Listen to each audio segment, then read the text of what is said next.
जब हम भारत की कला और वास्तुकला को देखते हैं तो हम क्या देखते हैं? क्या सिर्फ खूबसूरत इमारतें और पेंटिंग्स? नहीं, बिल्कुल नहीं। ये असल में हमारे इतिहास, हमारे विश्वासों और हमारी आकांक्षाओं का एक जीता जागता रिकॉर्ड है। जैसे कि ये शानदार मंदिर, ये सिर्फ पत्थर की इमारतें नहीं हैं। इन्हें आस्था और भक्ति के लिए बनाया गया था। ये आध्यात्मिकता का एक जीता जागता प्रतीक हैं। और फिर दूसरी तरफ हमें ऐसी कला भी मिलती है जो शासकों की शक्ति और शान का जश्न मनाने के लिए बनाई गई थी। और हाँ, फिर एक और तरह की वास्तुकला आई। एक ऐसी वास्तुकला जिसे एक नए आधुनिक राष्ट्र की पहचान गढ़ने के लिए डिजाइन किया गया। सोचिए, एक ऐसा देश जो अपने अतीत से आगे बढ़कर भविष्य की ओर देख रहा था। तो सवाल ये उठता है कि ये सारी रचनाएं, ये इमारतें, ये पेंटिंग्स आखिर हमें भारत के इतिहास के बारे में कौन सी कहानियां बताती हैं? तो चलिए इसी सवाल का जवाब ढूंढते हैं। हम एक सफर पे निकलेंगे, आस्था से भरी कला से लेकर एक राष्ट्र को बनाने वाली कला तक। तो चलिए शुरुआत करते हैं कहानी के पहले हिस्से से, देवताओं के लिए निर्माण, या कह सकते हैं आस्था की कला। देखिए, सिर्फ वास्तुकला ही नहीं, पेंटिंग की शुरुआती शैलियां भी धर्म से बहुत गहराई से जुड़ी थीं। हम बात कर रहे हैं पाल और अपभ्रंश जैसी शैलियों की। ये जानते हैं किस पर केंद्रित थीं? बौद्ध और जैन ग्रंथों को चित्रित करने पर। इससे पता चलता है कि उस वक्त कला और आध्यात्मिकता में कितना गहरा नाता था। अच्छा, जब हम मंदिरों की बात करते हैं तो एक शब्द समझना बहुत जरूरी है, गर्भगृह। संस्कृत में इसका मतलब होता है गर्भगृह। सोचिए, ये मंदिर का दिल होता है, उसका सबसे पवित्र, सबसे अंदरूनी हिस्सा, जहां मुख्य देवता को स्थापित किया जाता है। तो एक हिंदू मंदिर की बनावट को हम मोटे तौर पर 3 हिस्सों में देख सकते हैं।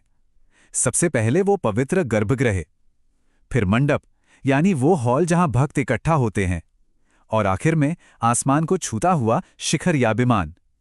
ये सिर्फ एक डिजाइन नहीं है, बल्कि ये पूरे ब्रह्मांड का एक प्रतीक है।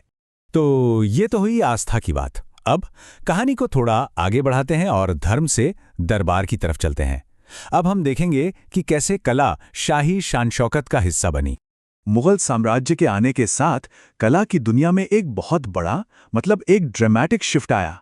अब कला का फोकस देवताओं से हटकर सीधे शासक और उनकी दरबारी जिंदगी पर आ गया। ये एक बहुत ही जरूरी मोड़ था जिसने कला की दिशा ही बदल दी। और मजे की बात यह है कि मुगल पेंटिंग हर बादशाह के साथ अपना रूप बदलती रही। जैसे अकबर के समय में ईरानी और भारतीय स्टाइल का एक खूबसूरत मेल देखने को मिलता है। फिर आए जहांगीर, जो कुदरत के दीवाने थे। उन्हें पेड़ पौधों, जानवरों की एकदम असली तस्वीरें बनवाना पसंद था। शाहजहां का दौर आया तो कला और भव्य और औपचारिक हो गई। और फिर औरंगजेब के समय में शाही मदद बंद हो गई तो ये कलाकार अलग अलग राज्यों में चले गए और वहां की कला को प्रभावित किया। जहांगीर की बात करें तो कला के लिए उनका जुनून सच में गजब का था।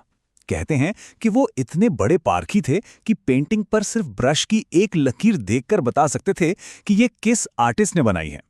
इससे अंदाजा लगाइए कि उस दौर में बादशाह और कला का रिश्ता कितना गहरा, कितना पर्सनल था। तो यहाँ एक सीधी तुलना दिखती है कि कैसे दो बादशाहों की अपनी अपनी पसंद ने कला का पूरा रुख ही मोड़ दिया।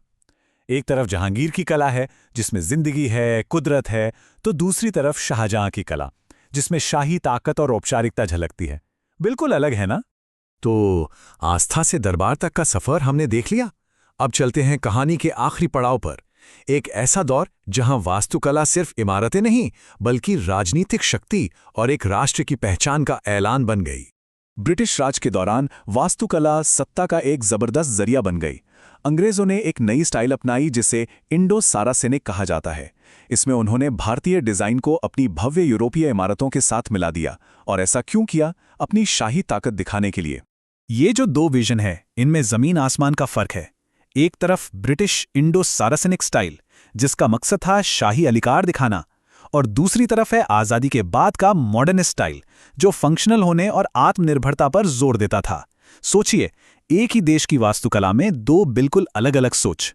1947 में आज़ादी के बाद एक बहुत बड़ा सवाल सामने था कि अब नए भारत की वास्तुकला कैसी होगी। प्रधानमंत्री जवाहरलाल नेहरू का विजन बिल्कुल साफ था। वो चाहते थे कि इमारतें एक नए आधुनिक भारत की तस्वीर पेश करें। एक ऐसा भारत जो वैज्ञानिक हो, धर्मनिरपेक्ष हो और अतीत की बेड़ियों से आज़ाद हो। और इस नई सोच का सबसे बड़ा और जीता जागता सबूत है चंडीगढ़ शहर, जिसे ली कॉर्बुजिए ने डिजाइन किया था। इसकी इमारतें देखिए, खुलापन, सीधी साधी ज्यामितीय आकृतियां और कच्चे कंक्रीट का इस्तेमाल। ये सब मिलकर उस पुरानी सजावटी औपनिवेशिक स्टाइल से एक सोचा समझा ब्रेक था। तो हमने एक लंबा सफर तय किया है ना? आस्था से शुरू किया, शाही शान शौकत से गुजरे और आखिर में राष्ट्रीय पहचान तक पहुंचे।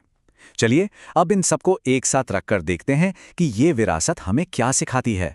तो पूरी कहानी को अगर हम समेटें तो भारतीय कला और वास्तुकला की यात्रा कुछ इस तरह रही है। पहले आस्था से जन्मी रचनाएं, फिर शाही महिमा का जश्न मनाती पेंटिंग्स और आखिर में एक नए राष्ट्र की पहचान बनाने वाली इमारतें। तो आखिर में हम कह सकते हैं कि भारत की कला सिर्फ पत्थर, कागज और कंक्रीट नहीं है। ये हमारे जटिल इतिहास का एक जीता जागता रिकॉर्ड है। ये आस्था की कहानी है, शक्ति की कहानी है और अपनी पहचान बनाने की कहानी है। और जानते हैं सबसे दिलचस्प बात क्या है? ये कहानी अभी खत्म नहीं हुई है। ये विरासत आज भी जिंदा है और लगातार बदल रही है। तो सवाल यही है कि जैसे जैसे भारत की कहानी आगे बढ़ेगी, इसकी कला कौन सी नई इमारतें बनाएगी, कौन सी नई कहानियां गढ़ेगी।